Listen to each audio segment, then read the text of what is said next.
Oye, hace poco se mencionó el territorio caldeo en la reunión. La verdad quedé como perdida. ¿Quiénes eran y dónde quedaba? En términos generales los caldeos eran los mismos babilonios. Sin embargo, dependiendo de la época, pudieran identificar a otro grupo de personas. Entiendo. ¿Y más o menos en qué época fue eso? Bueno, te haré más o menos un resumen. En un principio el caldeo o caldeos hacía referencia a un pueblo que vivía en la parte meridional de Babilonia. Específicamente, en la región delta de los ríos Tigris y Éufrates. O sea, donde por decirlo así, se unían los dos ríos. Y como sabrás, eso significaba prosperidad. Porque estar al lado y lado de dos ríos, les permitía tener acceso al agua de estos y poder así tener capacidad de poder proveer alimento a sus habitantes.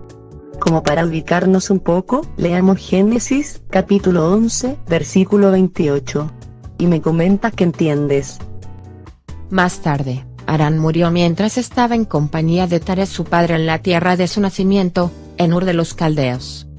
Si mal no recuerdo, ¿de Ur no fue de donde salió Abraham con su familia? Y aquí dice que Ur de los Caldeos. Es decir, pertenecía a Caldea. Tú lo has dicho. Así es.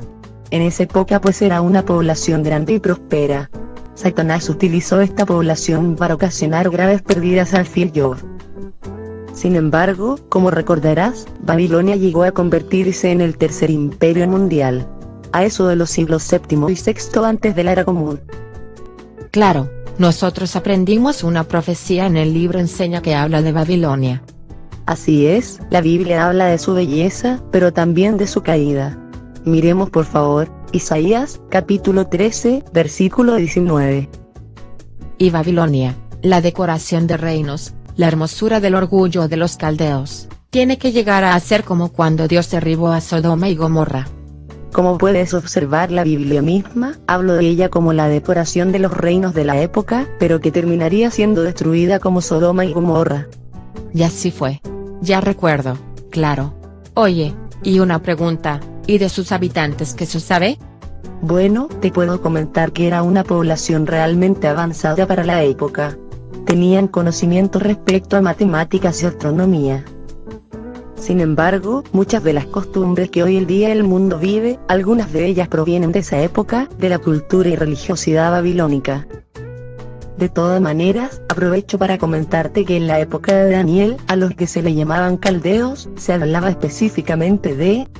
Mejor miremos en la Biblia en Daniel 2:2. De modo que el rey dijo que se llamara a los sacerdotes practicantes de magia y a los sortílegos y a los hechiceros. Y a los caldeos para que ellos informaran al rey los sueños de él. Y ellos procedieron a entrar y a estar de pie delante del rey. Como pudimos ver en el versículo, se habla de un grupo llamado caldeos. Para la época de Daniel, era un grupo, que como dice la obra Perspicacia, especial de pronosticadores que se consideraban peritos en la llamada ciencia de la adivinación.